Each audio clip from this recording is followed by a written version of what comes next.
The panel is joined to the frame so that shafts and controls can be properly placed. This is the extension shaft to the band switch. By the use of this band switch connected to the exciter and driver stages, it's possible to change frequencies very rapidly. That's vitally important in military operation.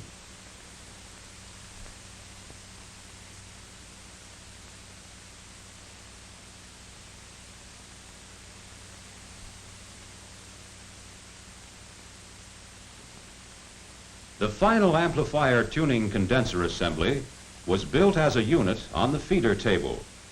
It is placed carefully in position. Before this radio frequency deck joins the main assembly line, the standoffs are added. The exciter to modulator cable is hooked up. The neutralizing condenser is mounted on the standoffs.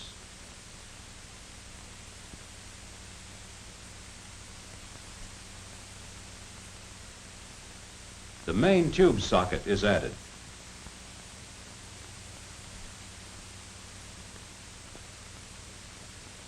Here are the antenna binding posts through which passes the output of the transmitter. This unit is now carefully inspected before it moves into main assembly. Every element, no matter how large or small, is inspected and tested before it goes into a transmitter. When the radio frequency deck joins the main assembly here, the big job is nearly done. A steady flow of finished units has been made possible by intelligent planning of the work at all Hallicrafters plants, perfect coordination with the suppliers and subcontractors, and hundreds of skilled and tireless hands. Now the relays are covered.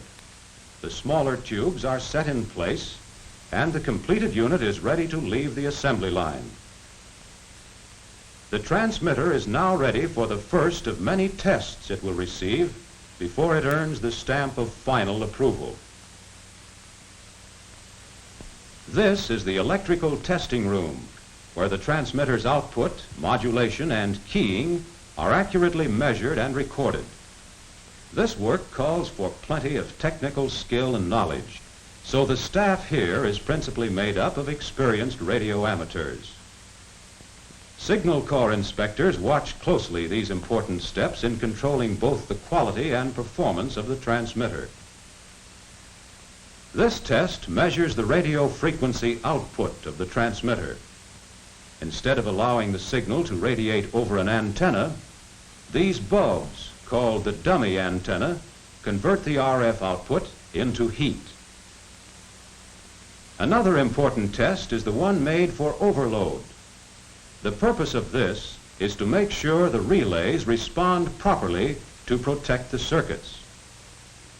This is also done to determine the capacity of the entire transmitter to absorb a temporary overload in normal operation without breaking down. Next, the transmitter is given a trial at sending code signals. When operated in this manner, the audio amplifier and modulator are not used. The flashing of these rectifier tubes shows how the key simply makes and breaks the output to form the characters of the telegraph code. To check how well the transmitter responds to all essential voice frequencies, the oscillograph is used. This detects any distortion and locates at what point the distortion occurs. This transmitter shows a normal frequency response. When the lid goes on the transmitter, that means it has passed all the electrical tests with an A1 rating. It's ready now for the Signal Corps truck. In another part of the plant, radio receivers are being mounted on a table assembly that makes up the listening end of this communication unit. Each table is equipped with two similar radio receivers. One operates on the main power supply and the other from an auxiliary battery. The entire assembly is tested for proper operation as a unit. The two receivers can be operated simultaneously. This is the speech amplifier. 2 separate operating positions are provided. Part of the table assembly includes 2 loudspeakers, 2 field telephone instruments, and a portable typewriter. This is the final step in assembly, bringing the transmitter, the receivers, and the accessories together and installing them in the truck. Once the equipment is mounted inside this door, it becomes officially the SCR-299. It's on the way to the front. Easy does it. There's no room to spare here, and there's plenty more to be put in. Every inch of space is accounted for in this truck, and these men know how to use it. A place for everything, and everything goes right into place quickly and securely. While the transmitter is being bolted to the floor, the table assembly with its receiving equipment moves in. Accuracy in design and construction makes it possible to save many valuable hours throughout the entire production and assembly of the unit.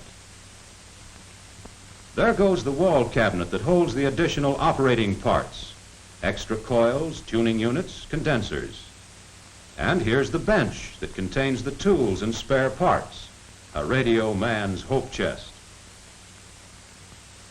And this is what it looks like when the operators step in. At the far end, the transmitter with the antenna tuner on top of it. On the right, the wall cabinet.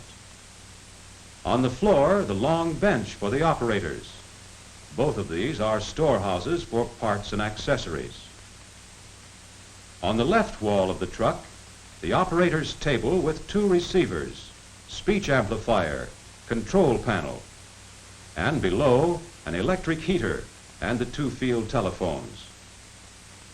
There goes the SCR-299 out into the field to make its final test on the air. There's just one thing missing. Where's the power coming from? The Signal Corps provides for that in a portable gasoline-driven generator that rides in this trailer behind each truck. This generator supplies standard lighting current, 117 volts AC. A transmitter and receiver that operate on this current can be hooked in to power almost anywhere. Here is the mobile power supply. A remote control from the truck to the generator makes it possible to start and stop the generator at will. The operator prepares for the air test. His first call is to Central Control Station. WXYK, WXYK4, calling for a check on the quality of this transmission and standing by. And here is communication going off to war. Over these ramps roll hundreds of units that will carry the voice of victory to every corner of the earth. Like the champion thoroughbred it is, the SCR-299 rates a whole boxcar to itself.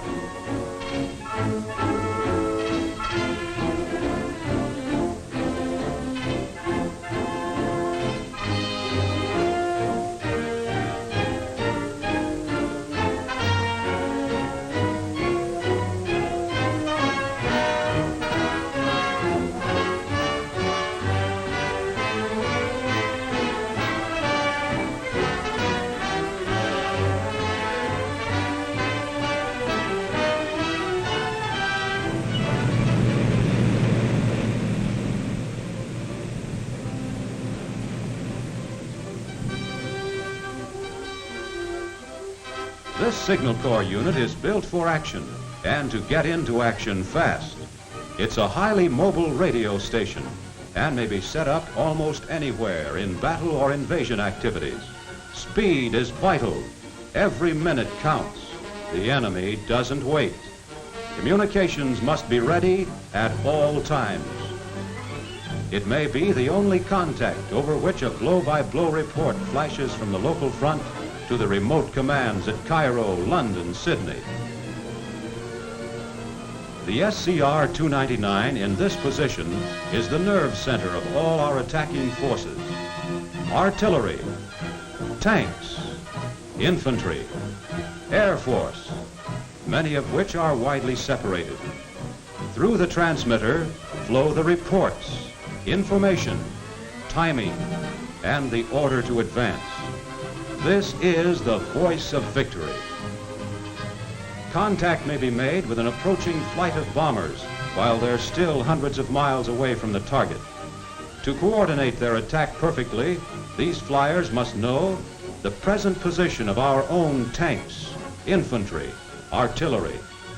They get this information by contact with the message center, which speaks and listens through the SCR-299. Tanks moving into position must be kept informed of the approaching air support.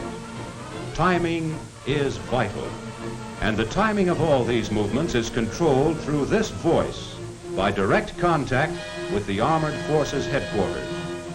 From many small stations scattered miles apart along the battlefronts comes the flash news, the observations, the unexpected, all clearing through this central station. That's how radio helps to time these big movements, make them strike most effectively and with the minimum loss of American lives. Radio communication units are among the first pieces of equipment to go into action, whether the attack is on land or sea. Radio communications stay in the fight as long as there are men, guns, ships, and tanks on the move. For the life, death, or victory of all of them depend upon this command: get the message through. Perhaps one of the most important messages ever issued is the one you're about to hear from Major General Harry C. Ingalls, Chief Signal Officer of the United States Army. General Ingalls.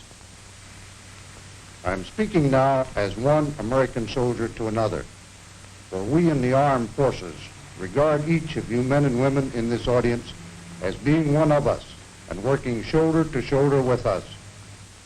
You and you alone are responsible for the production and performance of this vital piece of communication equipment. You have seen enough to know what good communication equipment means to the men out there and what it means to victory.